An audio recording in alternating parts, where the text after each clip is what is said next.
My name is Michelle Rivers. Today I'll be talking about how students should engage in self-testing to promote memory for course material. So hopefully all of you in this room are already familiar with the strategy of practice testing, sometimes referred to as retrieval practice. Basically, we know this strategy is highly effective for promoting memory and comprehension for material that students are learning. And students can engage in this strategy in a number of ways. They might create flashcards and test themselves. They might test themselves on questions at the end of a textbook. They might study in a group and test each other on course content. And all of these are great ways to engage in retrieval practice. And a lot of the research has focused on a particular type of retrieval, which is overt retrieval. So overt retrieval practice is any kind of retrieval that produces an outward response. So that could be saying an answer out loud, writing it down, typing it out on a computer. But critically, students can also engage in this strategy covertly, particularly when they study on their own. So this is any type of retrieval that does not produce an outward response. So just bringing the material to mind and practicing it there, right? So maybe a student who's studying in a library might not want to make a lot of noise, so they're just bringing the answer to mind, but not saying anything out loud. So in this study, we were interested in comparing the effectiveness of overt and covert retrieval practice. And to do so, we had undergraduates at our university come into the lab, and they learned key terms and definitions from cognitive psychology, so representative of typical course material that students could be learning. And no study to date has compared both key terms and definitions with these two strategies. So students underwent a 3-phase procedure. So first, they engaged in a study phase in which they learned 18 terms and definitions. They'd be presented with the term and definition on a slide, and this was all self-paced, so students could go through this on their own time. They then engaged in a practice phase, and during this practice phase, participants either practiced the terms or the definitions. So I'll show you an example of what that looked like for a student who was learning the definitions. They'd be provided with the term and the definition. For 6 of the items, they simply restudied, and we did ask them to type out the definition just to make sure they were engaged. For 6 of the items, they engaged in overt retrieval practice. So they'd be presented with the term and asked to recall that definition from memory. And after they attempted to do that, they then got correct answer feedback. And finally, they engaged in covert retrieval for 6 of the items. So they'd be presented with the term and asked to mentally retrieve the definition. After trying to do so, they could then see the correct definition on the screen. And then 2 days later, the students came back to the lab and took a final test on all the material they had learned. So if students had practiced the terms during practice, then they would get a test on those terms, definitions, vice versa. So I'll show you the results for that final critical test, starting with those who practiced the terms. So what I'm showing here is the proportion of correct recall on that final test as a function of how it was practiced. So first we see that overt retrieval is outperforming restudy or rereading of the terms. We would call this a testing effect, right? So replicating prior work, but what about covert retrieval, just mentally retrieving that term? In this case, there was no significant difference between overt and covert retrieval, and both types of retrieval practice were better than restudying. But what about more complex material like full definitions? So again, we see a testing effect in which overt retrieval outperforms restudy. And in this case, covert retrieval fell right in between overt and restudying. So in other words, overt retrieval was much more effective than covert retrieval, but both forms of retrieval practice were better than rereading or restudying the definitions. So to summarize, we found that for simple material, overt and covert retrieval are equally effective. So if you just have to bring one piece of information to mind, like a term, either form of retrieval is going to work. However, for more complex material, students should really be engaging in this more overt retrieval practice. So producing some kind of outward response rather than just bringing it to mind. However, both forms of retrieval are better than just restudying, so encouraging your students to engage in these active retrieval processes is still going to be beneficial. Please come on by my poster if you want to learn more about why we think we found the results that we did, and for more practical tips for helping students learn. Thank you all, and thank you especially to my two collaborators on this project, Paige and Uma Tauber. Hello, everyone. I'm here today to talk about navigating the digital information landscape, how young people learn in 2023. We're going to turn things, flip them around a little bit on you, and talk about how students are learning outside of the classroom. And so because I took the accessibility course yesterday, I know to tell you that this is a picture of a young woman educating people about finances on TikTok. I'm going to skip that slide for timing so I can get to the juicy stuff. I'm just going to tell you a little bit about myself. So I am a formally trained learning scientist. My background is in K-12 education. I've done a lot of classroom research, but now I'm actually working for TD as an industry researcher. I'm a design researcher, also known as a UX researcher, or the one who de-risks and inspires design decisions through the human-centered design process. And a really cool part about my job now is that I get the opportunity to work with academic researchers across many fields to work to improve the business. So why did we do this research? To be completely honest with you, we did this because what happens when a bunch of business people come together to talk about how young people are learning? They make assumptions. They do things like create micro-learning hubs and they do their best based on what they think is most effective, based on click rates, based on the data that they have at hand. But for us, with our background in academic research, we know that there are different ways to do this to perhaps come up with some research that can really help them to achieve their goals. And so we adopted this human-centered design approach. And our first step was to understand human needs so that they could build experiences that then solve for those needs. And so the questions that they asked us were, okay, well, how has technology changed the way people are learning in 2023? For example, what the heck is going on with Reddit? Why are people going there? What are the processes and unmet needs of these young adult learners in 2023? And what recommendations can we make to support them? So this was our methodology. We had a three-pronged approach. First were one-to-one interviews where we asked users about tasks in the context of their lives. So we had great conversations about like crocheting and doing oil changes, interest-based learning, and then non-interest-based learning, which I'm sorry to say, most things came up about school. We talked about like things like the Krebs cycle or some like anatomy courses. And then we did thematic analysis of these interview transcripts. And then we had them come back and give them our tasks. So we gave them 3 tasks, they screen shared and they walked us through their learning approach and we did a task analysis. And then we did a survey, which I'm still wrapping up the analysis for that, 515 people across the US and Canada. And so I wanted to point this out. This is our FigJam board.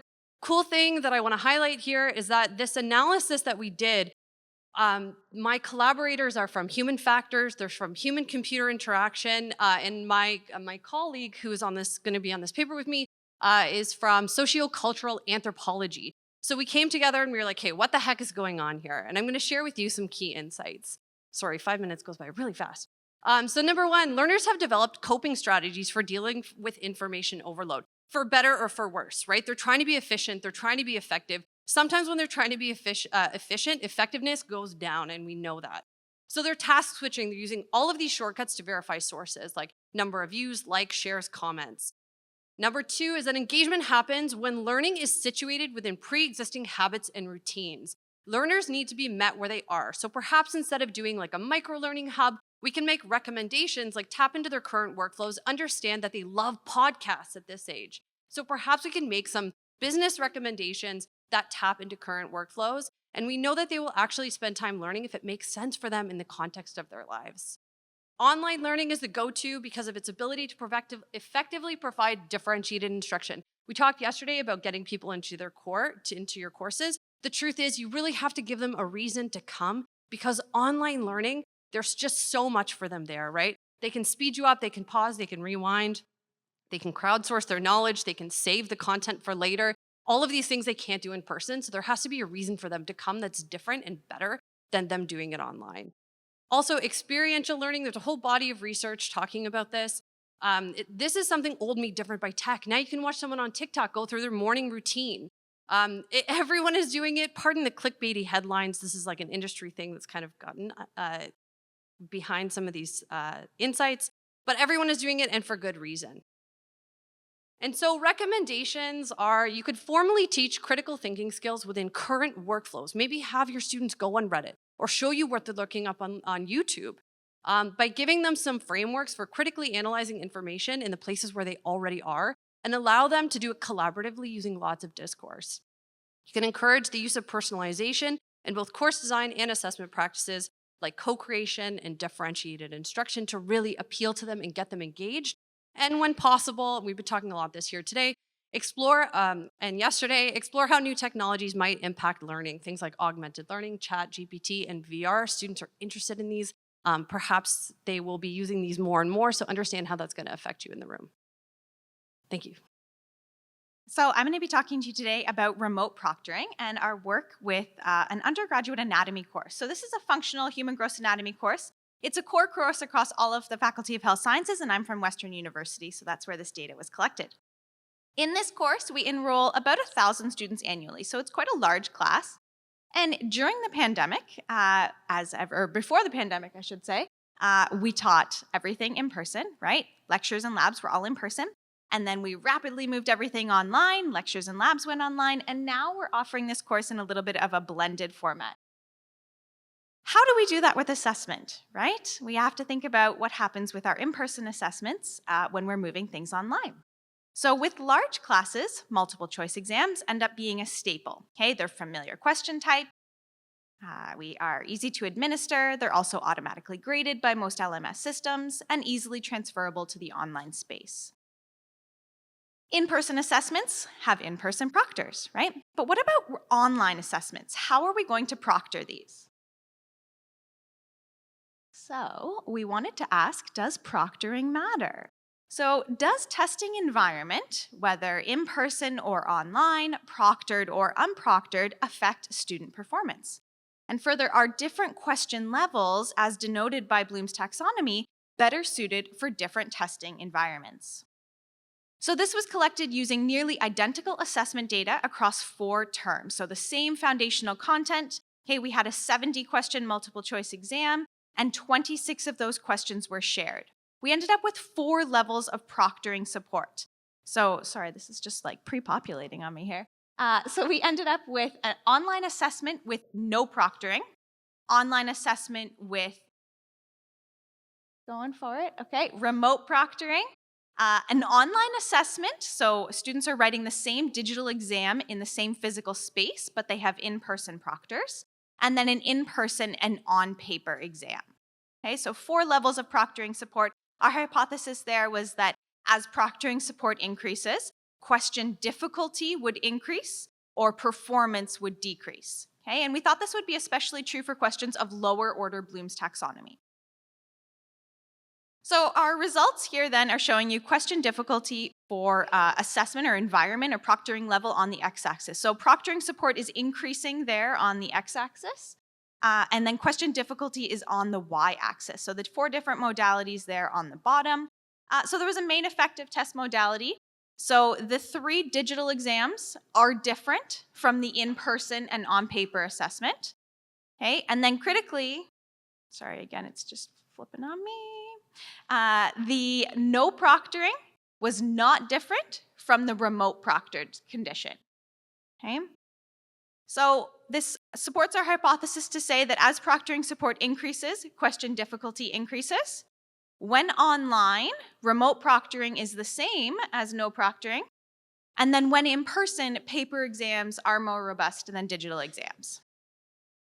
Looking then at our Bloom's level question, higher order questions were different than lower order questions, and this was not different across testing modalities, which just means that higher order questions are harder regardless of testing environment.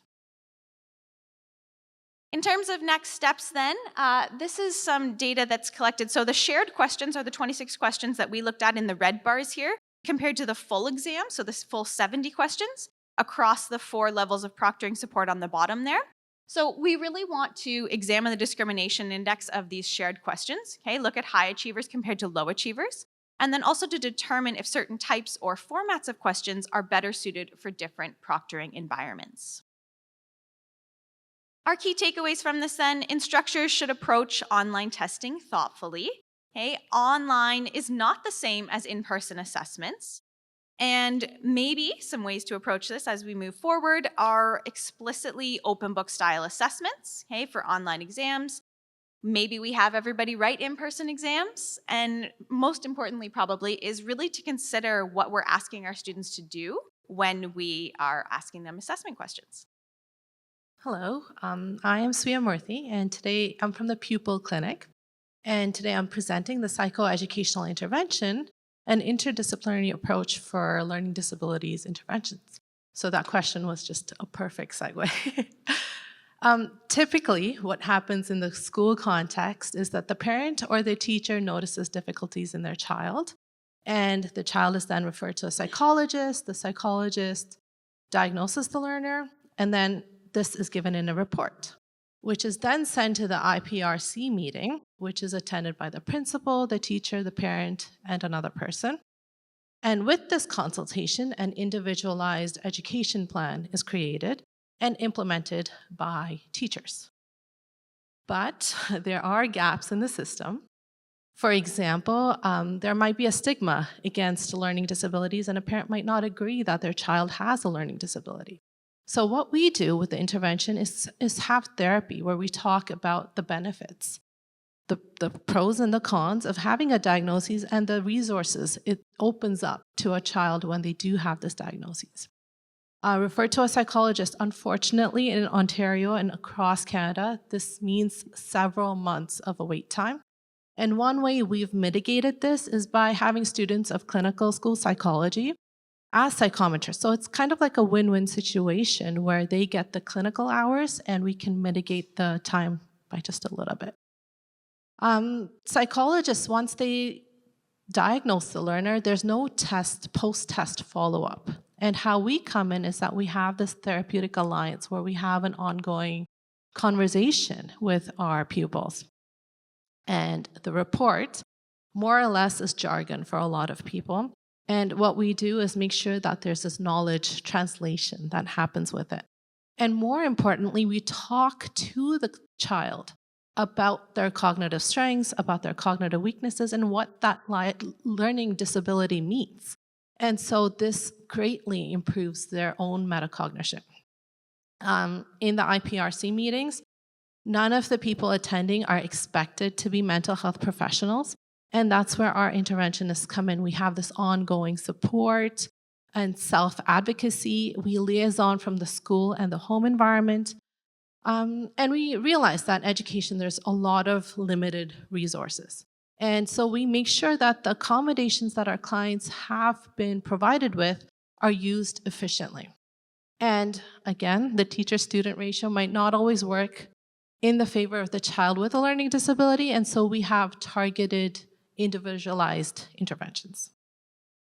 So we really are a team, a circle of care. We have the clinical and school psychology students who are able to correlate their academic strengths and weaknesses to their academic performance. We have OCT certified teachers who have invaluable lived experience in classroom management, in teaching, and the resources available to them. They're fluent with the Ontario curriculum that's always changing. We have registered psychologists who diagnose the learning disabilities and the comorbidities, and they're able to identify the social, the cultural, the emotional factors that are affecting our clients' academic performance.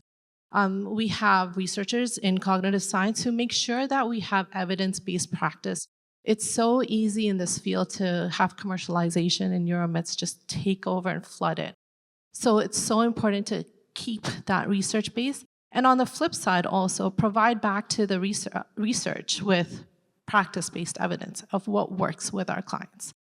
And we have our interventionists who have a combination of knowledge in learning disabilities in the clinical setting and the academic setting, the teaching setting. And last But certainly not the least, we have our pupils themselves and their parents.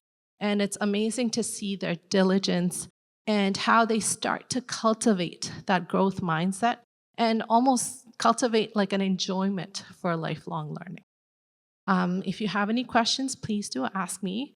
And also we're recruiting, so if you feel like you'd be interested in working with us, please do get in touch with me later. Thank you.